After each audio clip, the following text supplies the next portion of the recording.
اللہ کے نبی کی تعلیمات دیکھیں، سیدنا فاروق اعظم ساتھ ہیں، حضور تشریف لے جا رہے ہیں، میری طرف دیکھو، حضرت زید بن سونا رضی اللہ تعالیٰ عنہ جو صحابی رسول بنے، کتاب کا مطالعہ کر رہے ہیں اور اس میں دیکھا کہ جو آخر الزمان پیغمبر ہے اس کی یہ شان ہے کہ اس سے جو جتنی بدسلوکی کرتا ہے وہ اتنا ہی اس کے ساتھ احسان کا معاملہ کرتے ہیں۔ یہ حضور کی شان تورات انجیل میں ہے۔ اس نے پڑھا، اس نے کہا چلو اسی میں آزماتے ہیں، اگر حضور پورے اترے تو میں کلمہ پڑھ کے مسلمان ہو جاؤں گا۔ اچھا، میں حضور کا واقعہ تو بعد میں سناتا ہوں، اگر کوئی کافر ہمارے متعلق یہ گمان کر لے ماشاءاللہ یہ حضور کے غلام ہیں، حضور کا کلمہ پڑھا ہے، عارف والا کے روشن ضمیر ہیں، سارے ہی ماشاءاللہ عارف ہے، تو ان کے ساتھ اگر ہم کو بدسلوکی کریں تو یہ بھی حضور کی طرح ہمارے ساتھ کو اچھا برتاؤ کریں گے، میرا خیال ہے نفی میں ہی جواب آئے گا ہر طرف ہے۔ جو تھوڑی بہتی اس کے دل میں امید ہے ایمان اور اسلام کی، پتہ نہیں ہمارا اخلاق و کردار وہ بھی نکال دے۔ اور ہمارے پیغمبر کی تعلیمات دیکھیں، سیدنا صدیق اکبر، سیدنا فاروق اعظم ساتھ ہیں، حضرت زید بن سونا سے حضور نے کچھ قرض لیا تھا، یہ میری طرف دیکھیں، انہوں نے اپنی چادر حضور کی گردن میں ڈالی اور اس کو جناب یوں بل دیے، حضور کی گردن مبارک ایسے چمکتی تھی جیسے چاندی چمکتی ہے۔ حضرت عمر فاروق فرماتے میں نے ایک لمحے کے لیے تو برداشت کیا، مجھ سے رہا نہ گیا کہ یہ عجیب جملے کہہ رہا ہے، تم بنی ہاشم ایسے ہی ہو، لوگوں کے پیسے دبا لیتے ہو پھر واپس نہیں کرتے، میرا قرض دو۔ حضور نے 1 مہینے کے لیے اس سے قرض لیا تھا، اپنی ذات کے لیے نہیں، کوئی ضرورت مند آیا تھا، اپنے پاس کچھ نہیں تھا، قرض لے کے ضرورت مند کی ضرورت پوری کر دی۔ اور ابھی یہ 1 مہینہ پڑا تھا، 1-2 دن ہوئے تھے، تو اس نے آزمانے کے لیے ایسے کیا، حضور کی گردن مبارک میں چادر ڈالی اور بل دیے اور آپ کا سانس بند ہونے لگا۔ سیدنا فاروق اعظم عرض کرتے کملی والے پیغمبر یہ کیا بدتمیزی کر رہا، آپ اجازت دیں میں ابھی اس کی گردن اڑاتا ہوں، یہ ہوتا کون ہے ہمارے سامنے ہمارے نبی کی اس طرح گستاخی کرے۔ حضور نے فرمایا عمر ٹھہرو ٹھہرو، ذرا حوصلہ کرو، قرض تو آخر میں نے اس کا دینا ہی ہے، 1 مہینے کے بعد دینا ہے، اگر یہ آج پہلے لینے کے لیے آ گیا تو کوئی بات نہیں، تم اس کو سمجھاؤ کہ تم 4 دن صبر کرو، پیسے مل جائیں گے، اور مجھے بھی کہو کہ تم اس کا جلدی ادا کرو، اگر یہ جلدی مانگ رہا ہے تو تم نے بجائے سمجھانے کے الٹا تلوار نکال لی۔ حضور نے فرمایا بلال کو بلاؤ، کہا ٹھہرو بھی دیتے ہیں، ابھی دیتے ہیں یہیں پر، بلال کو بلاؤ۔ رات جو وہ تحائف جو گفٹ فلاں جگہ سے آئے تھے، حضرت بلال حضور کے وزیر خزانہ تھے، فرمایا وہ جو تمہارے پاس آئے تھے وہ سارا لے آؤ سامان، اور اس کا جتنا قرض ہے وہ بھی دے دو، اور جو اس نے میرے ساتھ بدسلوکی کی ہے اس پر ذرا کچھ زیادہ بھی دے دو۔ سمجھ آ رہی ہے بات؟ یہ شاید کان بند ہے، آ رہی ہے سمجھ؟ یہ ہے ہمارے نبی کے اخلاق۔ اور اپنے آپ کو بھی دیکھیں، ویسے تو ہم سارے اسلام کے ٹھیکیدار ہیں، ہم سے بڑا مفتی کوئی نہیں، ہم سے بڑا علم والا کوئی نہیں، لیکن ہم دیکھیں تو صحیح ہمارے نبی کا کردار کیا ہے اور ہم کہاں کھڑے ہیں۔ حضور علیہ الصلوۃ والسلام نے قرض بھی دے دیا اور کچھ زیادہ بھی دے دیا، جب دے دیا لے کے اب وہ بات تو پوری ہو گئی، وہ چیزیں حضور کے قدموں میں ڈالی اور عرض کیا کملی والے پیغمبر لینے کے لیے نہیں کیا، یہ سب آزمانے کے لیے کیا تھا، مجھے بھی کلمہ پڑھائیں اور اپنے غلاموں میں شامل فرما لیں۔ حضور نے فرمایا عمر ذبح تو بھی کرنا چاہتا تھا، ذبح میں بھی کرنا چاہتا تھا، عمر تو اس کو تلوار سے ذبح کرنا چاہتا تھا، محمد نے اس کو اخلاق سے ذبح کر دیا ہے، اور یہ ہمیشہ کے لیے حضور کا غلام بن گیا۔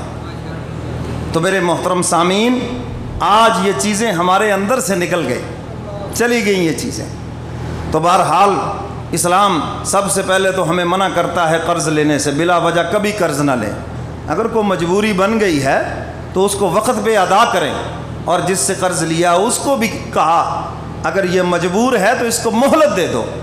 اور جبریل امین نے آ کے خبر دی اللہ کے محبوب جنت کے دروازے کے اوپر دائیں طرف لکھا ہوا ہے صدقہ کرنے کا ثواب تھوڑا ہے، اور جو کسی مقروض کو مہلت دے دے اس کا ثواب زیادہ ہے۔ مجبور کو اگر آپ مہلت دے دیں گے، مجبور ہو، فراڈیا نہ ہو، 2 نمبر نہ ہو، اس سے تو نکلوائیں جیسے بھی نکلتا ہے، لیکن اگر واقعی کوئی مجبور ہے اور اس کو آپ مہلت دے رہے ہیں، جتنا ٹائم آپ دے رہے ہیں اس کا ثواب صدقہ کرنے سے بھی زیادہ ہے۔ حضور علیہ السلام نے فرمایا کہ یہ لیجئے چابی، بات سے بات بڑی دور چلی گئی، فرمایا یہ لیجئے چابی اور یہ نسل در نسل تیرے خاندان میں رہے گی۔ حضور خود تشریف لے گئے سیدنا صدیق اکبر کے دروازے پر، سبحان اللہ۔ اور سیدنا صدیق اکبر کو دن کو حضور بتا گئے تھے، ابو بکر مجھے ہجرت کا حکم دے دیا گیا، اللہ کے رسول تنے تنہا یا کوئی اور؟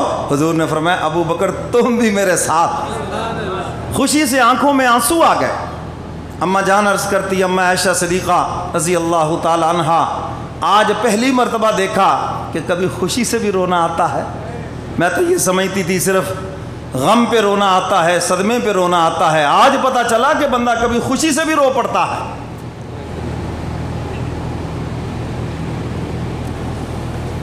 حضور رات کو جب تشریف لائے تو سیدنا صدیق اکبر پہلے ہی انتظار میں کھڑے ہیں، حضور کا استقبال فرمایا، قدموں کی آہٹ سن کر دروازہ کھولا، حاضر ہوں، 2 اونٹنیاں بھی حاضر ہیں۔ حضور نے فرمایا مفت میں نہیں، میرے لیے یہ ہجرت کا عظیم سفر ہے، میں چاہتا ہوں میرا مال بھی اس میں لگے، تو قیمتاً اونٹنی لی اور دونوں اونٹنیوں پہ سوار ہو کر گھر سے نکلنے لگے۔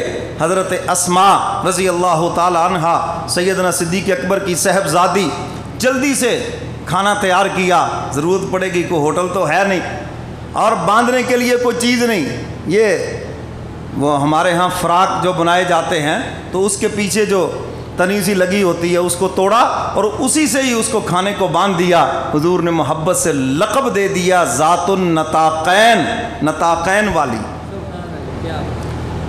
2 ٹکڑوں والی۔ حضور علیہ السلام اونٹنیوں پہ سوار ہوئے، سیدنا صدیق اکبر اپنی اونٹنی پر اور میرے کملی والے پیغمبر اپنی اونٹنی پر، اور چلے غار ثور کی طرف، سبحان اللہ۔ غار ثور کے جب قریب پہنچتے ہیں، اب غار ثور سے جب آگے چلنا ہے، اب اونٹنیاں تو جا نہیں سکتی، جو حضرات گئے ہیں مکہ مکرمہ، چلیے اللہ ہم سب کو لے جائے، آمین۔ تو آپ دیکھ لیں وہاں پر آج بھی تنے تنہا چڑھنا مشکل ہے اس جدید دور میں۔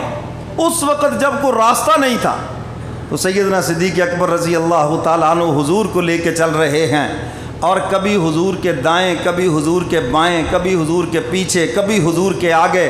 حضور پوچھتے ابو بکر اس لیے آگے پیچھے ہو رہے ہو اگر کوئی دشمن حملہ آور ہو جائے، ابو بکر شہید ہو جائے اور حضور بچ جائے؟ یا رسول اللہ بالکل اسی لیے ایسے کر رہا ہوں۔ اور ایک مقام آ گیا، چڑھائی، عرض کیا اللہ کے محبوب آپ میرے کندھوں پہ سوار ہو جائیں۔